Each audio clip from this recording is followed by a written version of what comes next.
51페그 B는 최초로 발견된 외계 행성, 즉 태양이 아닌 별 주위를 도는 행성이다.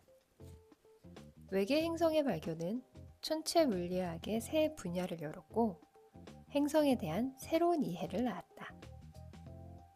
51페그 B의 발견에 사용된 시선 속도법은 행성의 존재와 운동을 모 항성의 운동을 감지하여 추정한다. 시선 속도법을 적용하기 가장 단순한 경우는 등속 원운동하는 단 하나의 행성만이 항성 주위를 관찰자를 포함하는 면에서 공전하는 경우이다. 이는 아빠가 아이의 두 손을 잡고 아이를 빙글빙글 아빠 주위로 원을 그리며 돌리는 상황과 비슷하다. 이때 두 사람 각각의 질량 중심은 두 사람 전체의 질량 중심 주위에서 반지름이 일정한 원을 그리며 같은 주기로 돈다. 이때 아빠와 아이 각각의 질량 중심은 두 사람 전체의 질량 중심을 기준으로 서로 반대쪽에 위치하고 아이의 질량 중심이 아빠의 질량 중심보다 두 사람 전체의 질량 중심으로부터 더 멀리 위치한다. 따라서 아이의 질량 중심은 큰 원을 그리며 두 사람 전체의 질량 중심 주위를 돌고 아빠의 질량 중심은 조그만 원을 그리며 두 사람 전체의 질량 중심 주위를 돈다.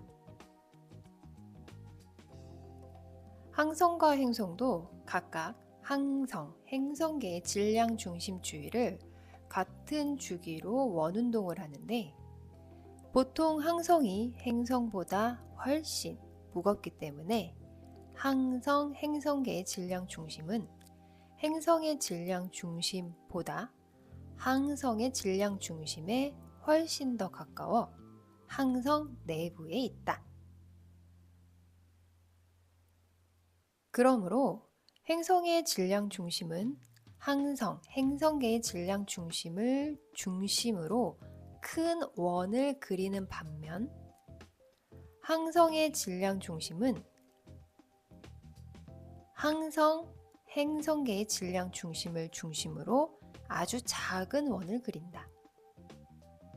항성과 행성은 회전하는 동안 늘 항성, 행성계의 질량 중심에서 서로 반대편에 위치한다.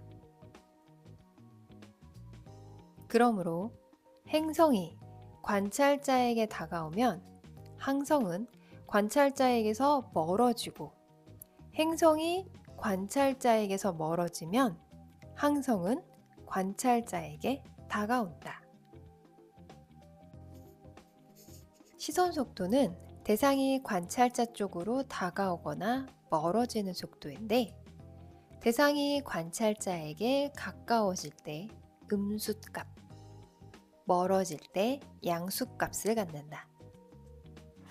멀리 떨어져서 이 항성, 행성계를 관찰하는 관찰자에게 행성은 작고 빛을 내지 않기 때문에 관찰하기 어렵지만 항성은 크고 빛을 내기 때문에 관찰이 더 쉽다. 행성이 항성 주위를 도는 동안 행성이 관찰자에게서 멀어지면 항성의 시선 속도는 음수, 행성이 관찰자에게 다가오면 항성의 시선 속도는 양수가 된다. 모 항성이 행성과 짝을 이루어 항성, 행성계의 중심 주위를 도는 속도는 항성에서 나오는 빛의 스펙트럼의 변화를 일으킨다.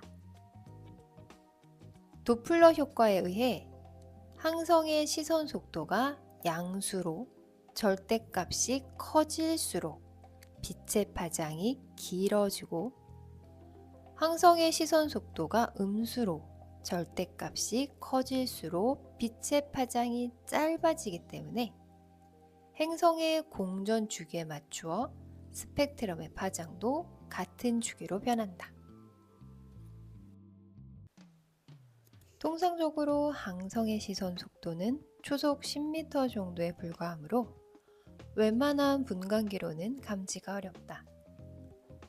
도플러 분광학을 이용해 항성의 시선 속도를 기존의 분광기보다 정밀하게 측정할 수 있도록 설계된 LOD 분광기는 1994년에 광학만원경에 장착되어 작동을 시작했다. LOD 분광기는 전체 가시광선 영역인 390나노미터와 681나노미터 사이에서 최고의 해상도를 가진 스펙트럼을 얻었다. 1994년 봄에 마요르와 켈로팀은 LOD 분광기를 가지고 태양계로부터 25파섹 이내 영역의 외계에서 행성을 찾아 나섰다. 켈로는 지도교수인 마요르가 안식년을 보내는 동안인 1995년 1월에 지구에서 48광년 떨어진 페가수스 자리에 있는 5등급 별인 51페그를 관측했는데 별빛의 스펙트럼에서 청색 편의와 적색 편의가 나타남을 확인했다. 처음에는 계기 이상을 의심했으나 이내 변이의 규칙성을 근거로 목성의 절반 정도의 질량을 갖는 행성이 0.05 천문 단위의 거리에서 4.21의 주기로 51페그 주위를 공전하고 있다고 판단했다.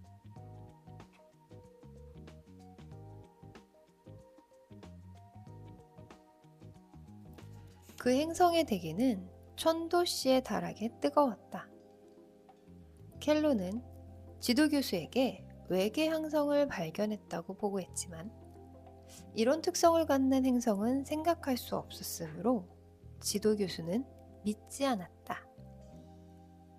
그러나 7월까지 켈로가 추가적으로 모은 측정 결과들이 이전 결론을 지지하자 마요르는 생각을 바꾸었다.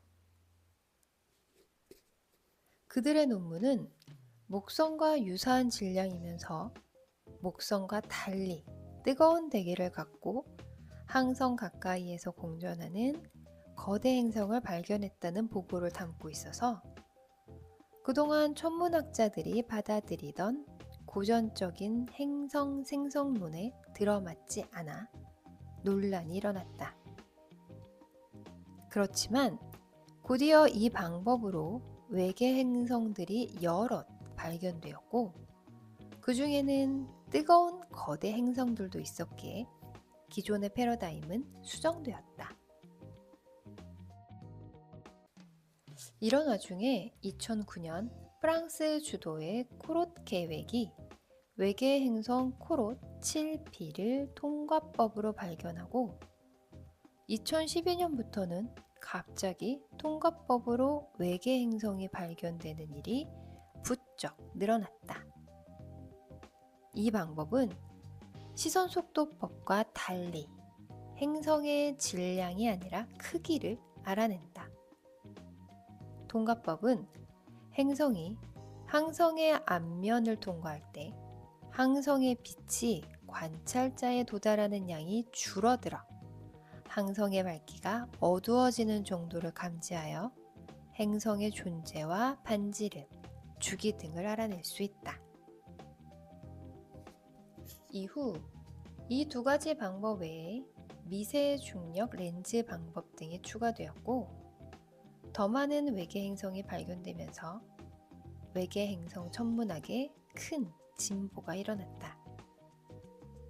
또한 태양계의 구조와 행성 궤도 배열이 전형적인 것이 아니며 다른 항성계는 훨씬 다양한 구조와 행성 궤도 배열을 가질 수 있다는 것이 알려지게 되었고 지구와 유사한 조건을 갖춘 행성은 찾기가 어렵다는 것도 알려지게 되었다.